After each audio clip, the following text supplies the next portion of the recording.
Hello friends, అందరికీ నమస్తే. Welcome back to our Sweety Markandeya channel.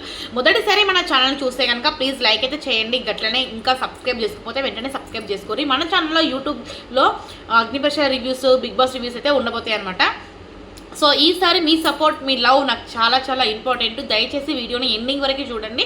అట్లనే మీ ఒపీనియన్ కామెంట్లు అయితే రాయాలి. అగ్ని పరీక్ష ఆడిషన్స్ అయితే ఈ రోజు ఖతం అయిపోయినాయి అనమాట. ఇక రేపటి నుంచి అయితే గేమ్స్ గవ్ అయితే జరుగుతాయి అనమాట. ఇంకా ఈరోజు ఆడిషన్స్లలో టాప్ 15లోకి ఎవరు సెలెక్ట్ అయింది అనేది చెప్తే కనుక ఆల్రెడీ ముగ్గురిని అయితే డైరెక్ట్గా సెలెక్ట్ చేసేసారు. మిథిలేష్, చరణ్, అలాగే రాజకుమారి గారు. సో వీళ్ళు డైరెక్ట్గా టాప్ 15కి వెళ్ళిపోయారు. మిగతా వాళ్ళలో నుంచి అయితే కొంతమందిని రిమూవ్ చేసారు. ఇంకొంతమందిని అట్లనే హోల్డ్లో పెట్టి గేమ్స్ అవన్నీ పెట్టి ఇక 15లోకి చేరగొడతారు అనమాట. ఇక ముచ్చట ఏంటంటే ఈరోజు ఫస్ట్ కంటెస్టెంట్ ఒక అమ్మాయి వచ్చింది కదా, జోష్నా రెడ్డి అమ్మాయి. వాళ్ళ ఫాదర్ గురించి చెప్పి ఎమోషనల్ బైక్ మీద వస్తుంది అమ్మాయి. సెన్ ఆ అమ్మాయిని చూస్తూ ఉంటే ఏంటి ఇలా వచ్చింది అనుకున్నాను. బట్ తన స్టోరీ అండ్ వాళ్ళ డాడీ గురించి చెప్తా ఉంటే వాళ్ళ డాడీ ఇంకా ఉన్నాడేమో అనుకున్నాము, అంటే బ్రతికున్నాడేమో వాళ్ళ డాడీ అనుకున్నాం. బట్ ఏంటి అంటే వాళ్ళ డాడీ చనిపోయిందంట. అసలు ఏంటి స్టోరీ, ఎందుకు చనిపోయింది ఏంటి అంటే కనుక వాళ్ళ డాడీకి బిగ్ బాస్ అంటే చాలా చాలా చాలా ఇష్టం అంట. అయితే బిగ్ బాస్ ప్రతి సీజన్ చూస్తూనే ఉంటాడంట. బట్ సడన్గా వాళ్ళ డాడీ చనిపోయిందంట. సో ఇప్పుడు నేను బిగ్ బాస్ హౌస్లో ఉంటే కనుక మా డాడీ పైనుంచి ఉండి సంతోషిస్తాడు అనేసరికి నిజంగా వెరీ వెరీ షాక్. అసలు మస్తు బాధ అనిపించింది. అప్పటిదాకా వాళ్ళ డాడీ ఉన్నట్టుగానే చెప్పి ఉన్నట్టుండిగా లేడు, పోయిండు అంటే చనిపోయిండు అనేసరికల్లా షాక్ అనిపోయింది. అండ్ ఆ అమ్మాయి చెప్పిన వాళ్ళ ఫాదర్ గురించి ఏదైనా చెప్పు అంటే కనుక ఇంట్లో వాళ్ళ డాడీది ఫోటో ఉంటుందంట. ఫోటో దగ్గర లైట్లు వస్తాయంట. అండ్ మొత్తం అంతా ఆఫ్ చేసి ఆ ఫోటో లైట్ చూసుకుంటూ వాళ్ళ డాడీని చూసుకుంటూ బాధపడుతూ వాళ్ళ డాడీతో గడిపిన క్షణాలు, వాళ్ళ డాడీతో మాట్లాడిన మాటలు అవన్నీ గుర్తు తెచ్చుకుంటూ బాధపడుతూ ఉంటుందంట. మస్తు గట్టి గట్టి ఏడుస్తూ ఉంటుందంట. అండ్ డాడీ వాయిస్ని మర్చిపోతానేమో అనే మాట చెప్పేసరికి నాకు మస్తు బాధ అనిపించింది. తెలియకుండానే కొంచెం ఎమోషనల్ అనిపించింది నాకు. ఆ అమ్మాయి గురించి చెప్తా ఉంటే, వాళ్ళ డాడీ గురించి చెప్తా ఉంటే నిజంగా ఎవరైనా సరే చనిపోయారనుకో వాళ్ళ వాయిస్ అనేది తిరిగి మనకు నిజంగా వినిపించదు. వాళ్ళ వాయిస్లని భద్రపరచుకోవడమే ఇంపార్టెంట్ అనిపిస్తుంది.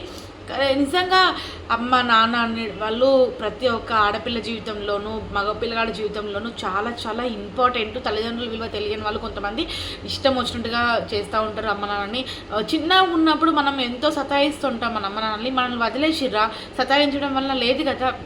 ఇప్పుడు వాళ్ళకంటూ ఒక ఏజ్ వచ్చినాకల్లా వాళ్ళు కూడా మనల్ని సతాయిస్తూ ఉంటారు. అలాంటప్పుడు వాళ్ళని వదిలేసి ఎక్కడో ఉంచేసి ఎక్కడో వదిలేయడం అనేది కరెక్ట్ కాదు. అండ్ తల్లి తండ్రి అనేది లైఫ్లో అందరికీ ఇంపార్టెంట్.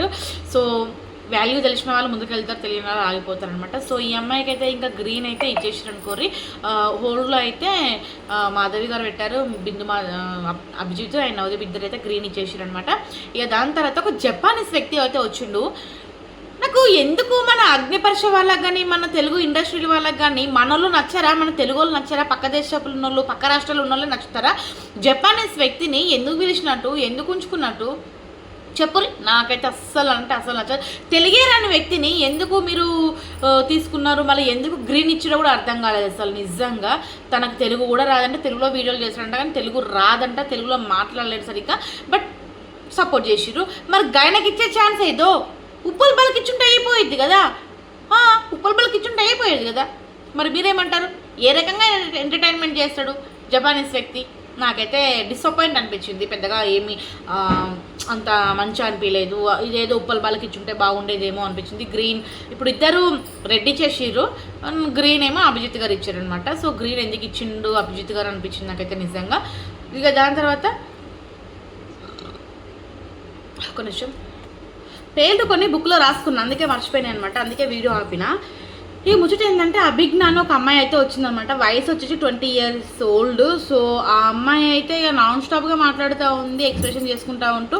సో ఆ అమ్మాయికి అయితే గ్రీన్లు ఇచ్చిరు అనుకోర్రి. తర్వాత రిజల్ట్ కూడా అయిపోయింది, హోల్డ్లో పెట్టారు కదా. తర్వాత ఈరోజు లాస్ట్ సీజన్ కాబట్టి, అది లాస్ట్ ఆడిషన్ కాబట్టి హోల్డ్లో వేసేసారు, తీసేసారు అనమాట. కానీ ఎందుకు గ్రీన్ ఇవ్వాలి, ఎందుకు తీసేయాలి చెప్పు. నాకైతే హోల్డ్లో పెట్టడం ఎందుకు, తీసేయడం ఎందుకు, ముందే రిజల్ట్ చేసేసి అయిపోతుండే కదా అనిపించింది.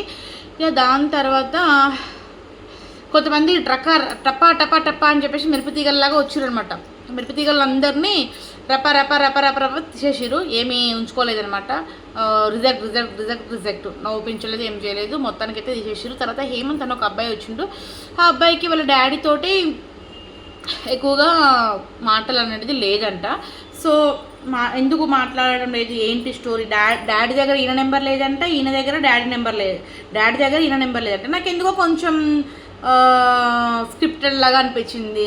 ఇంట్లో ఉండి మాట్లాడుకోకపోవడము, నెంబర్ లేకుండా ఉంటారా ఏమో అంత నమ్మకంగా అనిపించలేదు. బట్ ఏదైతే నేను ఈ షో మీద అయితే ఆ అబ్బాయిని వాళ్ళ డాడీతో మాట్లాడించేటట్టయితే చేసిరు అనిపించింది. మొత్తానికైతే ఫాదర్తో మాట్లాడకపోవడం అనేది కరెక్ట్ కాదు కదా.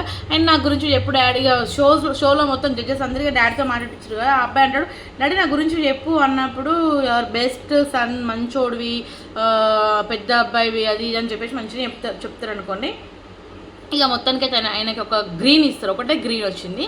ఇద్దరు రెడ్ ఇచ్చిన, అభిజిత్ మాత్రమే గ్రీన్ ఇచ్చిండు అనిపించింది. ఒక నిమిషం.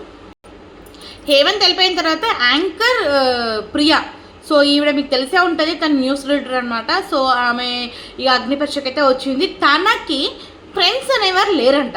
సో ఫ్రెండ్స్ అనేవారు లేరు, చిన్నప్పటి నుంచి తన గురించి తను చెప్పినప్పుడు ఫ్రెండ్స్ అనేవారు లేరు, నాకు ఈ షోకి వస్తే కనుక బెస్ట్ ఫ్రెండ్స్ ఎవరైనా దొరుకుతుండొచ్చేమో అని చెప్పేసి. ఎందుకు లేరు ఫ్రెండ్స్ నీకు అన్నప్పుడు, చిన్నగా ఉన్నప్పుడు నేను అంటే గుండు కొట్టుకోవడం వల్ల ఇక ఫేస్ బాగాలేదు కదా అని చెప్పేసి, అందుకే నాకు ఫ్రెండ్స్ అనేవాళ్ళు లేరు అని అయితే అంటదనమాట. ఇక మొత్తానికైతే కొంచెం ఎంటర్టైన్మెంట్గా వార్తలు అయితే మంచిగా చదివింది అనుకోర్రి. మరి గేమ్ పరంగా ఎట్లుంటుందో చూడాలి. కానీ ఫుల్ మేకప్ వేసుకుందమ్మా ఆమె వీడియోలు చూస్తే. నేను అందులో ఎట్లు ఉంటుందంటే ఇంట్లో ఎట్లు ఉంటుందంటే మొత్తం డిఫరెంట్, అసలు గంత మేకప్ వేసుకొని వచ్చింది.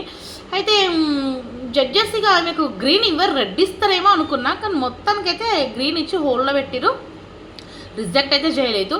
ఇదంతా ఆడిషన్ అయిపోయిన తర్వాత గ్రూప్ డిస్కషన్, కొంతమందిని హోల్డ్లో పెట్టిన వాళ్ళు ఉన్నారు కదా, ఇంకా డైరెక్ట్గానే ముగ్గురిని సెలెక్ట్ చేసిన వాళ్ళు ఉన్నారు కదా, ముగ్గురిని పక్కన పెట్టి హోల్డ్లో పెట్టిన వాళ్ళందరినీ కొంతమందిని అయితే ఒక 10 మందిని దాకా ఏమో తీసేసారు అనమాట. తీసేసి మిగతా వాళ్ళని ఉంచురు. నేనైతే అనుకున్నా అభిజిత్ ఇలా చేస్తుండొచ్చేమో అనుకున్నా, బట్ అభిజిత్ అయితే అసలు చేయలేదు. రుచిత అనే అమ్మాయి, ఇంకొకటి ఆ స్టైలిష్ పాప ఉంది కదా, తన పేరు రాసుకున్నా, ఇప్పుడు ఏడుందో ఏమో. అయితే ఆ అమ్మాయికి తీసేస్తాడు, గ్రూప్ డిస్కషన్లో ఉంచాడేమో అనుకున్నా, బట్ అట్లా ఏం జరగలేదు, ఉంచిండనమాట.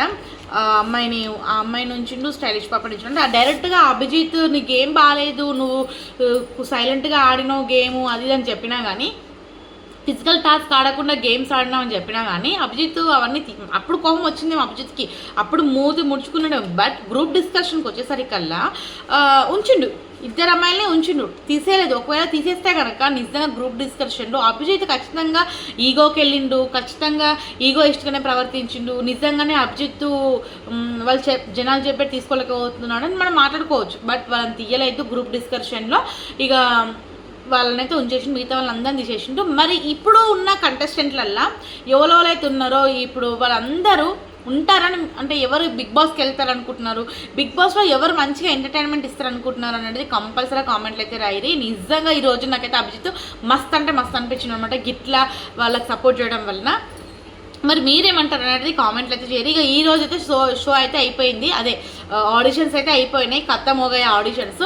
కానీ మిగతా వాళ్ళని తీసేసారు కదా, ఉన్న పలంగా మీరు రిజెక్టెడ్ అని చెప్పారు కదా, కానీ వాళ్ళకి నాకేమనిపించింది అంటే ఆడున్న అందరికీ ఇప్పుడు ఎవరెవరినైతే కొంచెం ఇంకా తీసి పెట్టిరో వాళ్ళకి కొంచెం ఏదైనా గేమ్ పెట్టుంటే కనుక, వాళ్ళ మధ్యలో ఏదైనా గేమ్ పెట్టి ఉంటే కనుక ఉంచుంటే బాగుండేదేమో అనిపించింది. బట్ మొత్తానికి అయితే అందరినీ తీసేసారు. మరి వాళ్ళలో ఎవరైతే ఉన్నారో వాళ్ళందరికీ కూడా గేమ్స్ పెడతారు. ఇప్పుడు గేమ్స్ పెట్టి ఫైనల్గా బిగ్ బాస్కి అయితే పంపిస్తారు. మరి లాస్ట్ టైం అయితే డైరెక్ట్గా 6 మెంబర్స్ ఏమో సెలెక్ట్ అయ్యారు టాప్ 15కి. బట్ ఈసారి మాత్రం 6 మెంబర్స్ సెలెక్ట్ అవ్వలేదు, ఓన్లీ 3 మెంబర్సే సెలెక్ట్ అయ్యారు. అంతమందిని హోల్డ్లో పెట్టిర్రా బాబోయ్, ఇంతమందిని హోల్డ్లో పెడితే ఎట్లా అసలు నిజంగా. కానీ మొత్తానికి అందరు మంచిగా డిస్కషన్ చేసి మంచి డెసిషన్నే తీసుకున్నారు. అండ్ ఫైనల్గా మన anchor part of the jury అని చెప్పింది కదా శ్రీముఖి గారు, సో తను కూడా సెలెక్ట్ చేసిరనమాట ఎవరు ఉండకూడదు ఏంది అనేది. మీరు ఒకటి గమనించడం లేదు, శ్రీముఖి గారే ఫస్ట్ ఇంట్లో ఇస్తున్నారు జడ్జెస్కి ఎవరిని ఉంచాలి ఎవరిని ఉంచకూడదు అని చెప్పేసి. ఫైనల్గా శ్రీముఖి గారి చెప్పిందే జరుగుతుంది అన్నట్టు నాకు అనిపిస్తుంది. ఎందుకంటే షీఈస్ వెరీ టాలెంటెడ్ అనమాట, తను యాంకరింగ్ బాగుంటుంది, జడ్జ్మెంట్ బాగుంటుంది, మంచిగానే ఉంటుంది, నాకైతే భలే నచ్చుద్ది. బట్ మొన్న చంప పగుల కొడతా అన్న వ్యక్తితో అలా బిహేవ్ చేయడం అనేది జస్ట్ మొత్తం ఉండదు, స్క్రిప్టెడ్ అనమాట. ఆ స్క్రిప్టెడ్ కాబట్టి ఇక్కడ జరిగింది, మనం అనవసరంగా తీసుకోవద్దు. సో ఈరోజు ఇంకా ఇంతే, ఇది రివ్యూ ఎట్లుందో జర్ర కామెంట్లు చేయరి, లైక్లు కొట్టుర్రి, ఇంకా మన ఛానల్కి బగ్గ బూస్టప్ ఇరి. నిన్న పెట్టిన వీడియో పోనే లేదు, ఈరోజు పెట్టిన వీడియో నాకు పోతుందా? శంకర ఈశ్వర పరమేశ్వర జర మన రివ్యూస్ని సపోర్ట్ చేయరి. నేను ఆఫీస్కి పోవాలి, అవి ఆఫీస్ చేసుకోవాలి, ఈ రివ్యూ చేసుకోవాలి. నాకు రెండూ important. Part of the job ఇది, part time job, full time job, రెండు ఇంపార్టెంట్ అనమాట. సో సక్సెస్ కోసం నా తాపత్రయం. Please support me.